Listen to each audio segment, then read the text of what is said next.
Good day, my people. Today we are going to be teaching you words in Igbo language that starts with A. In Igbo language, A is pronounced as A, so we are teaching you words in Igbo language that starts with A. Please do not forget to like, subscribe, and turn on your notification bells so that you can get notified whenever we post a new video.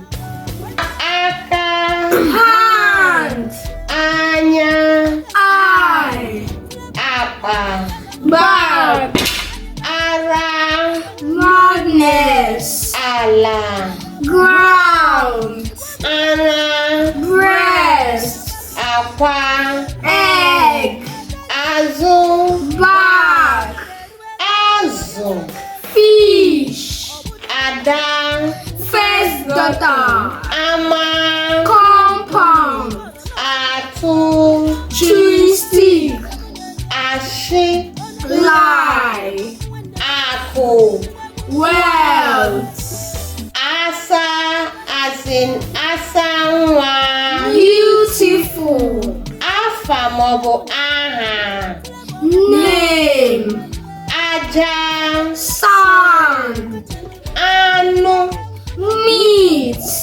agwọ, snake, arụ, abomination, aja.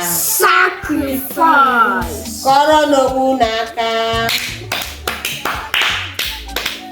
Please make sure you like and subscribe to our channel and also share our videos. Smash the like button.